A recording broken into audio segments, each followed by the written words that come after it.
Hi friends, welcome back to our channel Physics Tutorial. Today we are going to discuss the NCERT textbook exercises and solutions of 9th standard physics. So in the last class we had discussed a few questions from the chapter motion. So this is the third video and here we are going to start with the 7th question onward. So 6 questions we have discussed in the last 2 videos. Okay, so if you have not watched that videos, you can watch it before going ahead with this video. Okay, can we move to the first question? The question is, a ball is generally dropped from a height of 20 meter. If its velocity increases uniformly at the rate of 10 meter per second square, with what velocity will it strike the ground? And here one more question is there, after what time will it strike the ground? So in the question, what are the things given? Here it is given that a ball is generally dropped from a height of 20 meter. So the height of that means the ball is dropped from a height of 20 meter. What does it mean? 20 meter, it is traveling, right? So the total distance travel, that is 20 meter. So the distance traveled can be taken as 60 meter. Distance traveled, or S. S is equal to 20 meter. And what else is given here? And its velocity increases uniformly at a rate of 10 meter per second square. That means the increase in velocity, that means the acceleration is given as how much? It is at a rate of 10 meter per second square. Right, so how we can represent that? A, acceleration A is equal to 10 meter per second square. And what about the initial velocity? That means initially it was dropped from a height. Okay, so initially the ball was at rest. So how we can take the initial velocity? If it was initially at rest, means initial velocity U will be equal to 0. Okay, now here what we have to calculate, here it is given that with what velocity will it strike the ground. So final velocity we have to calculate. Clear?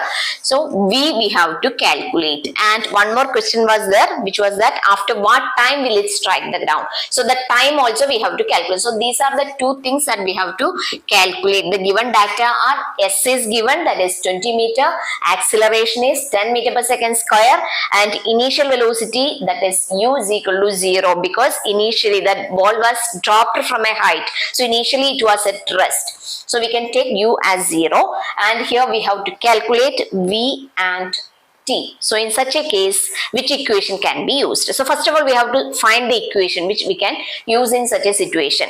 So for that, the simplest method is we can write the 3 equations of motion, and from that we can select one equation. Okay, it will be easy.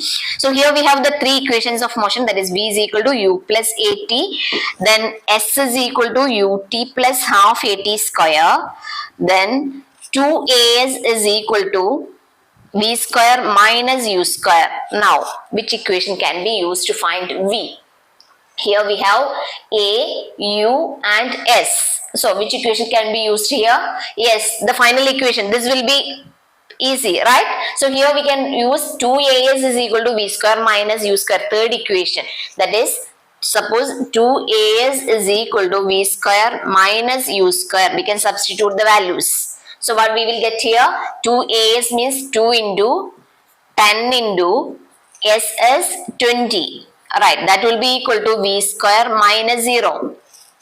Right, so what we will get here? Yes, 2 into 10 into 20, that will be equal to V square. Clear? So what about V? Here we are getting 400 is equal to V square. So V will be equal to how much? V will be equal to root of 400, that is equal to 20 meter per second. That is the final velocity. So you should mention the unit also. Okay, clear? So it is very easy to do, right? So here we can use the third equation of motion, that is 2AS is equal to V square minus U square. So we can simply substitute here. So 2 into A is 10, then S is 20. So that will be equal to V square. That is, we have to calculate the value of V. We have to calculate. Then U is 0. Right. So here we are getting V square as 400. Then V will be equal to 20. That much meter per second. Clear? So the first question is over.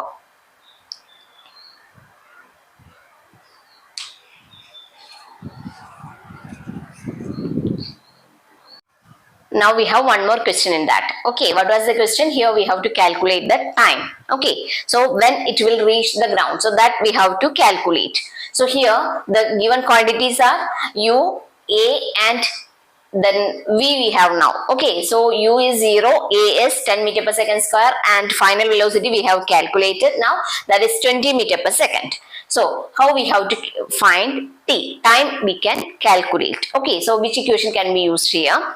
So from these values, which one will be better to use here? So which equation can be selected? See, v is equal to u plus at. Here t is there. So can we use this equation? Here we have v, u and a. So the first equation can be used, right? So we can use v is equal to u plus at. Right. So we can give the values. What about v? V is 20 meter. That is equal to u 0 plus a is 10 into t. Right. So here 20 meter, that is equal to 10 t.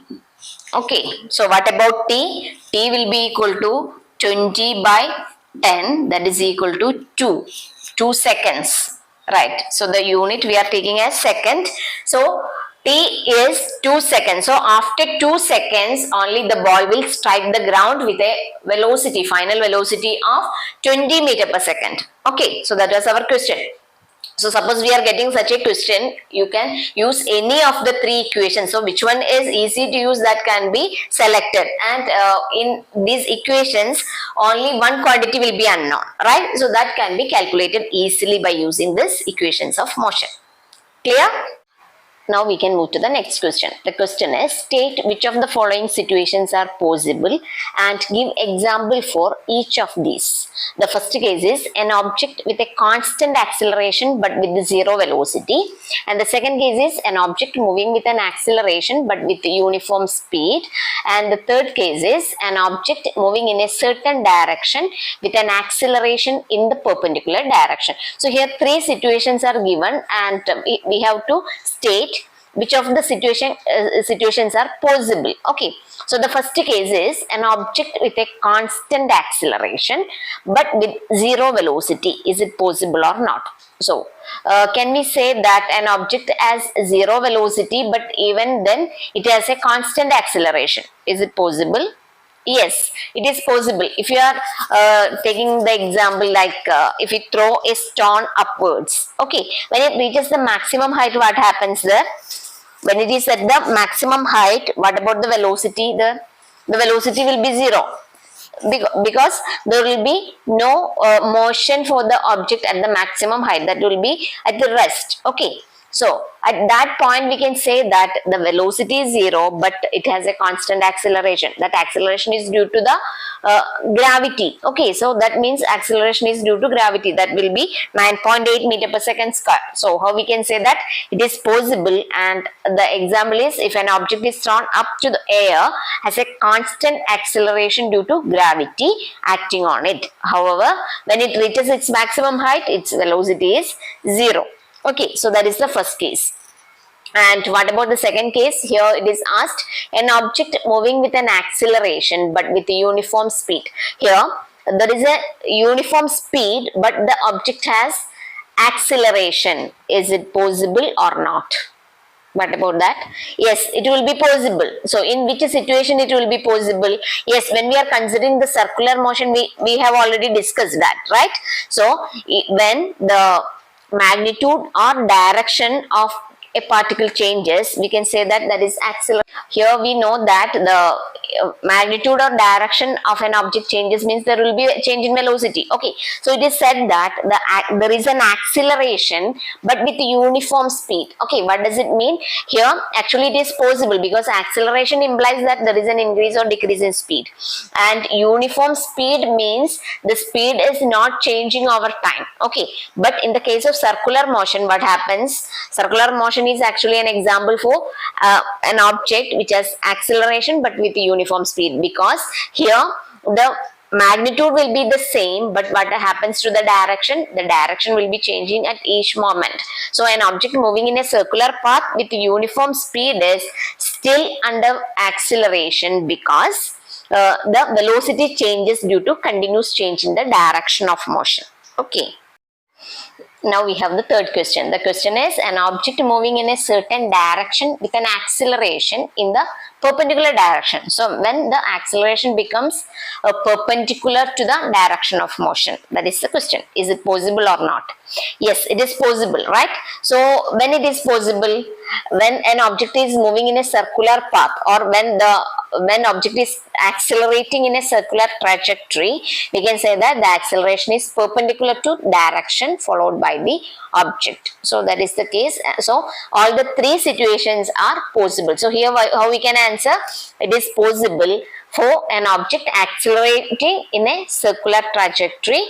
The acceleration is perpendicular to the direction followed by the object. Clear? Now we are moving to the last question, that is a numerical. That is, an artificial satellite is moving in a circular orbit of radius 42,250 km. Calculate its speed if it takes 24 hours to revolve around the earth. Okay, so here this is actually the case of rotational motion. What are the things given here?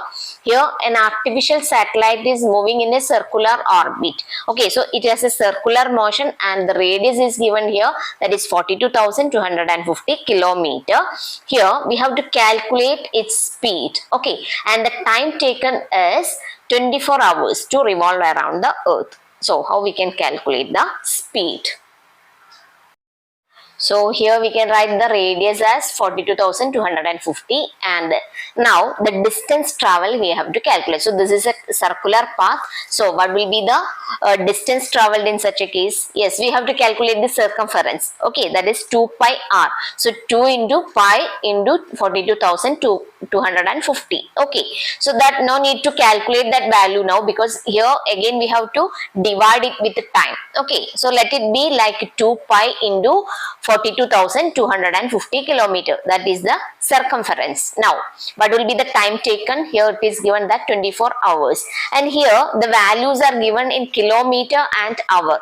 So no need to convert in meters or in seconds. Okay, we can do as kilometer per hour.